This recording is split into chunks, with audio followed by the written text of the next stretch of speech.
Um, well, thank you again for having us here and giving us the opportunity to share some of our experiences.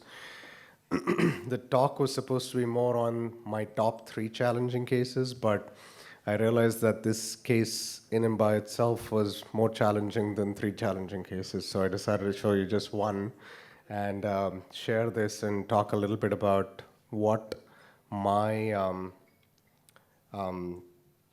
caution is with regards to some of the issues when it comes to physiological pacing. We already talked a little bit earlier this morning about the challenges with hispundal pacing, and we're very well aware and we accept those and we understand those, and we have a process in place to try to monitor these patients more carefully when it comes to rising thresholds, which is the biggest concern with hispundal pacing. So I want to share a case of physiological pacing here that to me was definitely humbling in a lot of ways.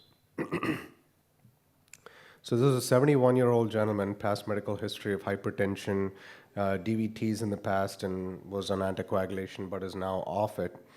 He had Mobitz type 2 AV block and underwent a dual chamber pacemaker with hispundal pacing in July of 2018 at the Cleveland Clinic. Per the report, they said they thought they had non-selective hispundal pacing. They tried multiple sites. They weren't sure. They said the QRS looked like non-selective, but they didn't describe much more in detail in their notes, so I couldn't really get much more in the way of the op details. So he comes to see me in September of 2019, which is about 2 years later, because he was told by a local electrophysiologist that his lead was not functioning well. And so he looks me up, and when patients Google, then they started looking for who does a lot of this stuff, and he's from close to Chicago, so he came in to see me. And so we check his device, and his lead capture threshold was 4 volts at 1 millisecond. More importantly, it was not capturing the His. It was only RV septal capture. His baseline LV ejection fraction was 55 to 60%. And now his EF is about 45 to 50%. He's not really in heart failure, but he does feel like he's a little more tired and fatigued than he used to be 6 months ago. So he comes in for a lead revision on the 30th of September, which is a few weeks after this, again on his proctorship day. The interesting thing was, this is another thing that we have to learn to look for. It's very difficult to differentiate between non-selective hispundal capture and RV septal capture, especially when the QRS looks nice and narrow. So the thing that we always do is we pace at a decreasing pacing outputs to see if we see a change in morphology. But in about 10 to 20% of cases, you don't necessarily see that change in morphology because the threshold for the hispundal and the RV septum might be very close to each other. So what do you do in those situations? So you can pace at a different rate, hoping that one of those tissues will get refractory and you'll be able to see that change in morphology. You can pace at a different pulse width, so you have a different pulse width that can help you. But if those don't help, then one of the other things to do really is to put an extra stimulus testing. It's just like doing a program stim from the tip of the lead. And so typically, if you put extra stimulus at less than S2 at less than 350 or less than 400 milliseconds, typically I do 600, 350, then the S2 will, if it's going to transition from non-selective to RV, then it will show you that widened QRS on S2 pacing. So you'll get refractory in the hispundal and you'll see RV septal capture. And that's sufficient to say that the narrower QRS that you see is non-selective hispundal pacing. And as you put the S2 in, you have RV septal capture. But in this case, we did all those possible maneuvers at different rates, different pulse widths, putting S2s, even S3s, and really didn't see any change in the QRS morphology. So we were convinced that he had no Hisian capture. It was all RV septal capture, and there was a decline in LVEF. And the RV septal capture threshold was 4 volts, and his projected battery longevity was only 6 more months. So we said it's very reasonable to bring him to the lab.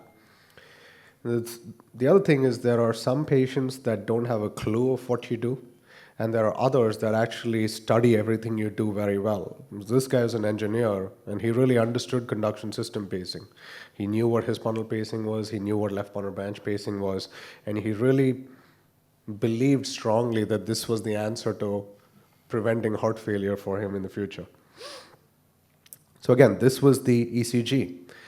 If you just showed me this ECG in and by itself, I wouldn't be able to tell you if this is non-selective Hisian capture or it is RV septal capture. There are some clues, but then again, from a broad perspective, you can't really say based off of an ECG alone with 100% certainty.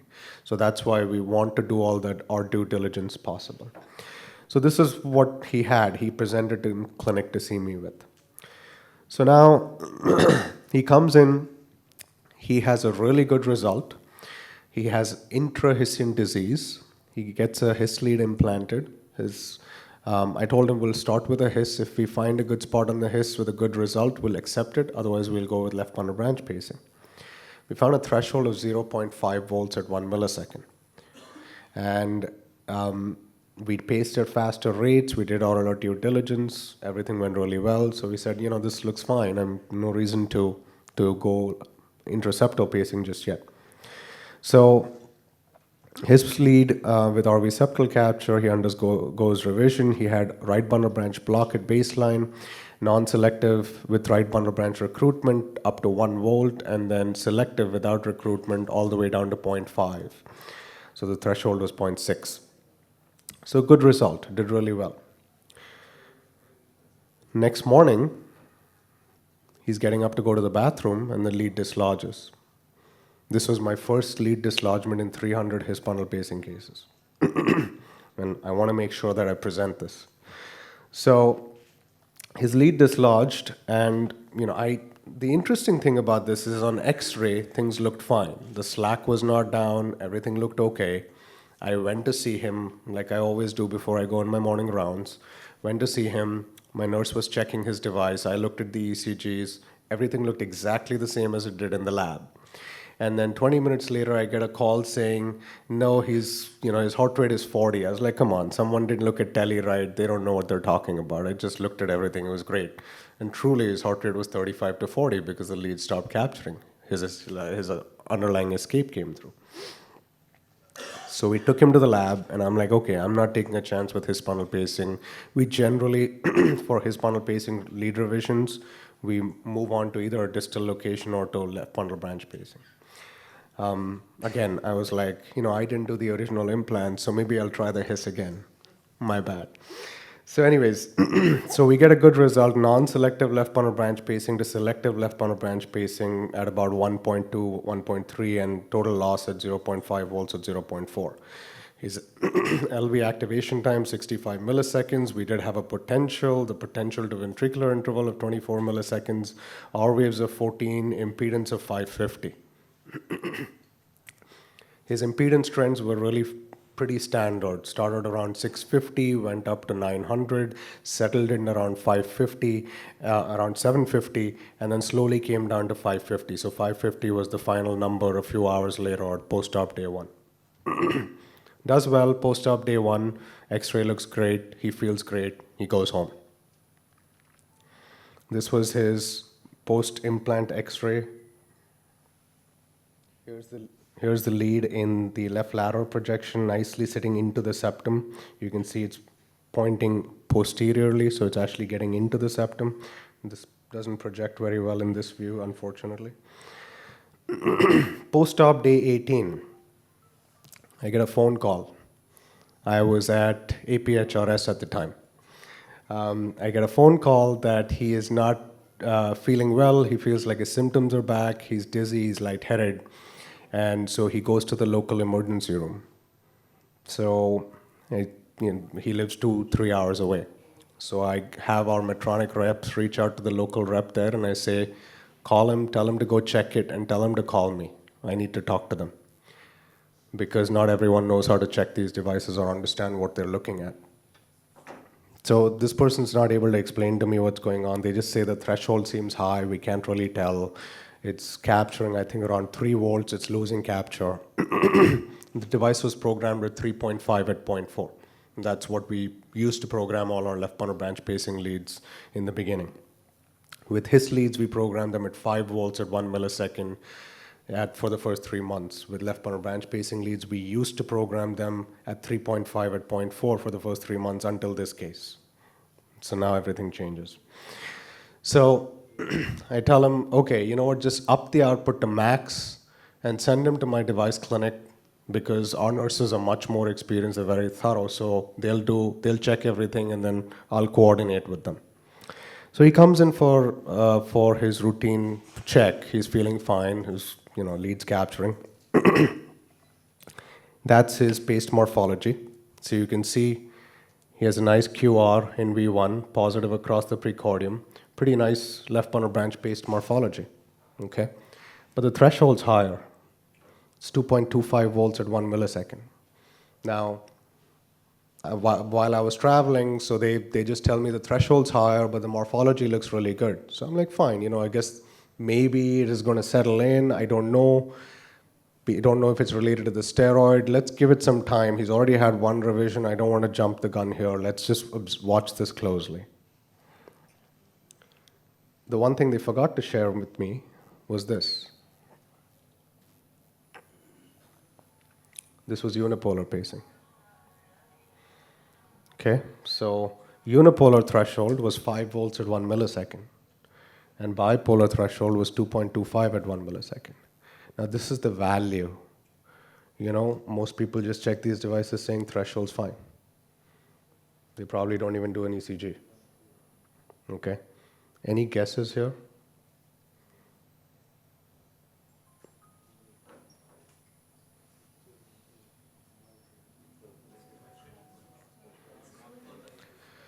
But the impedance hasn't changed at all. Not even like it was 550 or 560 unipolar. It is 540 unipolar right now. No change in impedance whatsoever. And it is still capturing. And he feels great. He's like, listen, I feel fine. As long as I'm feeling fine, it's okay. We can avoid having to go back in. I'll take a little bit of a lower battery longevity if I have to. But as long as I have such a good morphology in my conduction system pacing, I'll take it. And I probably would have taken it myself if that was me, right? I mean, that QRS is really nice. So, and I don't want someone to open my pocket up again. So, very reasonable. Yeah, so this is left bundle branch pacing, so LV septal pacing, but This side is left septal pacing, myocardial pacing, left septal pacing. so I want you guys to just simmer on this a little bit and think about what are the possibilities, and we'll keep talking about it, and hopefully things will get clear, just as they did to me. So I didn't have access to this ECG at that time because I was traveling, and that's my bad, but things happen. So now he came back for another check in between, because we bring them back every 4 or 6 weeks when the threshold's higher. Threshold's still good.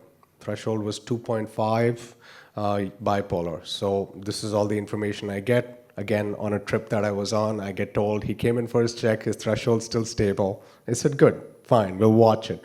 But still bring him back in another 6 weeks because I don't know how things are going to change.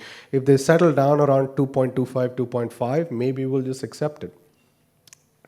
So until he comes for this check, and they're like, oh, he's here today. I was like, okay, you know what? I haven't seen him. I really want to swing by and see what things look like. So he comes back for this check, and this is the first time I unfortunately get my hand on his ECGs, which they have done every single time. The visit between this and the previous one, they didn't do the unipolar check, but they did bipolar, because that was done by a nurse that got lazy that day. So you see, still bipolar is a nice QR. Threshold's still a little bit higher, 3.25 from 2.5 the last time. And unipolar threshold is 6 volts. It's up from 5 volts now. Anyone have any thoughts? Still no change in impedance whatsoever. I personally went back and looked at day-to-day impedance trend changes, and there were no impedance trend changes in unipolar or bipolar whatsoever.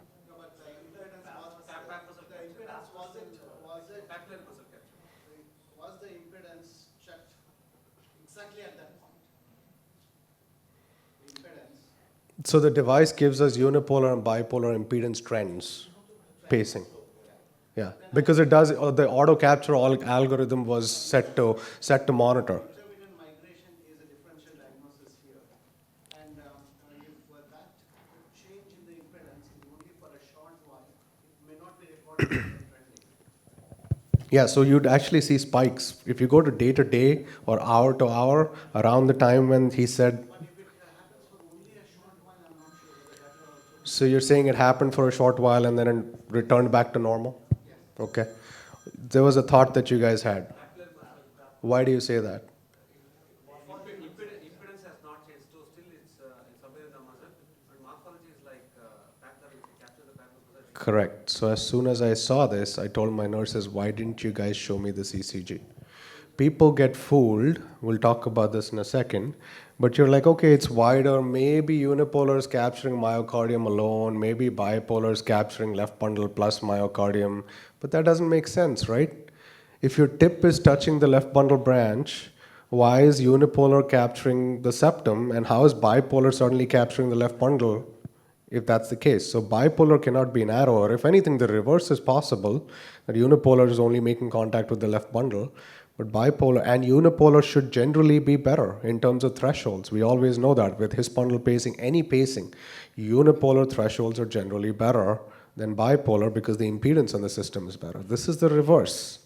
So this doesn't make sense. This is the first time I saw this ECG, and I grabbed an echo probe myself. And I was like, I generally don't rely on fellows or my echo team or something. Whenever I feel like there's something I need to look at, I just grab a probe. So I grabbed a probe. I saw something that I was very concerned about. And so I decided to bring him in right away to revise the lead. Okay, I'll show you what we saw in the procedure. So there's the septum. That's the posteromedial pap muscle. And there's the tip of the lead. Making contact with the junction between the pap muscle and the chordae. Because it was not truly completely touching just the pap muscle itself, and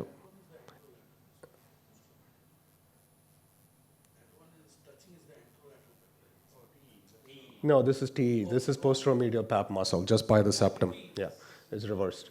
So because it was at the junction of the tip of the pap and the chordae, the threshold was high. If it was truly making good contact with muscle, the threshold wouldn't have been as high. But what was the giveaway was the paced morphology. That was like a posteromedial pap muscle PVC. And that was the giveaway. As soon as I saw that, I said, this looks like pap muscle capture. So I told him, it's like, I'm not sure, but I need to do an echo. And as soon as I saw this, I said, we can't accept this. He's like, I don't mind staying on anticoagulation. I was like, no way. If I have to take this out a few years down the road, I don't know what else can go wrong. Okay? So I put him on anticoagulation for a week. I did an intraprocedural TEE so that we can visualize everything as we're taking this lead out, making sure there's no. We did an echo. They didn't see any fibrinous material on the tip of the lead. I did an intraprocedural TEE to make sure I don't see anything floating on the tip of the lead. And as I pull it back, I don't pull any chordae with me. I don't really dislodge anything that can cause trouble. Of course, I was freaking out because he was under sedation, under anesthesia, and I wouldn't know if he had a stroke in the middle of the procedure. No, there was no thrombus. That's all pap. So this is chordae. Okay, this is all chordae. We had at least 150 views in this procedure. I did multiple. I did a transthoracic with contrast imaging, and then did a transesophageal during the procedure. I debated whether I should do ICE or TEE, and we said ICE sometimes will not give you the cleanest images when you're trying to look just across the septum. So we decided to do a TEE. It certainly could. Yeah, you could certainly do a CT, but the only other thing is, would CT miss a potential fibrinous material on the tip of the lead? So that was the other thought. We had enough information based on the transthoracic that we knew that the lead was through. I mean, again, I'm not an echocardiographer, but even my images were enough to tell me that that's what was going on. So I put him in anticoagulation right away, scheduled him to come back a week later, so at least he has some anticoagulation on board. And then we did it on active anticoagulation with TE guidance and anesthesia support. No, I mean, because technically in this case, if something would happen, it would be a neurologist you need, not a cardiac surgeon. Because if he had a stroke from anything dislodging, that would be an issue. The septum, like we've seen, and luckily this wasn't, at this point, this was about 3 months old. But then again, I still felt comfortable enough saying that, okay, if this lead comes out, it's not going to leave a big hole in the septum. This is not 3 years old. I think it's just a few months old. So hopefully it'll just collapse and tamponade the septum. I think we had enough views. Again, if you look at these views, these are just representative, but we had enough views that knew that the tip of the lead ended right there and it didn't go any further. And just the paced morphology itself on unipolar pacing was sufficient to help us there. So I felt comfortable. I spoke to one of my surgeons, but we didn't like really have them on backup there.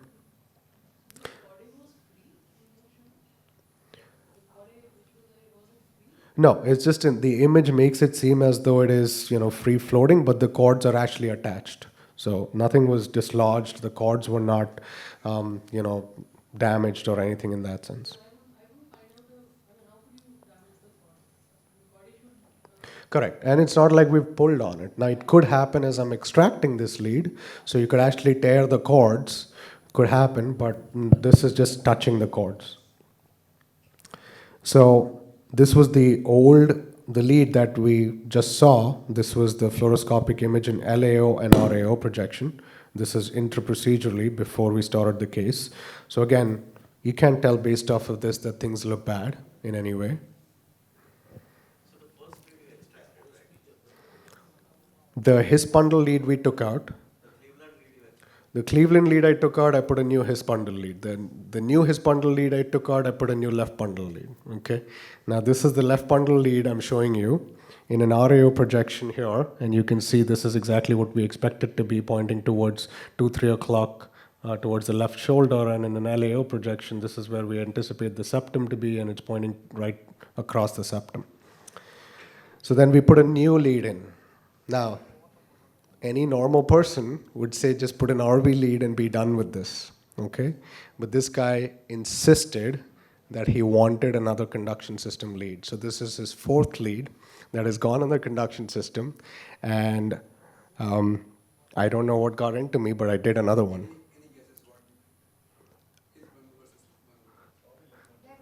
I went with another left bundle. So this was the contrast fluoro short.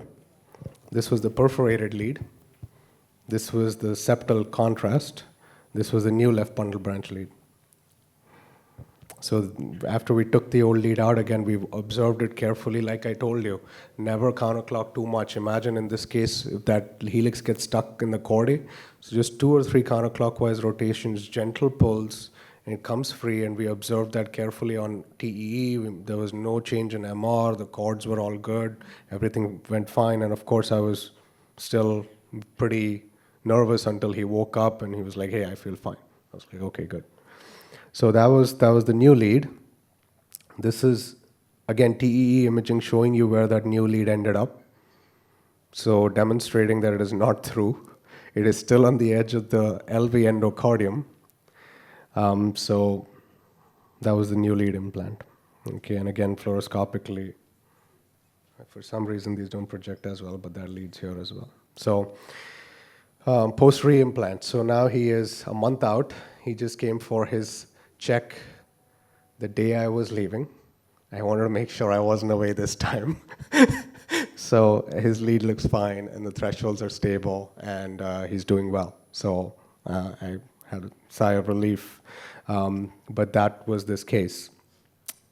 This is his post-implant ECG with both unipolar and bipolar thresholds of 0.04 at 0.4 milliseconds. So again, still a pretty nice looking QRS, but again, he's been through hell and back, and so have I in the process. So, this case really, to me, highlighted a lot of things that we don't completely understand just yet. We did everything as meticulously as you would do in any other case, right? We're careful with our turns. We don't go more than 3 or 4 turns in the beginning, and then after that, it's one turn at a time. We're watching the impedance trends. We're watching for injury current.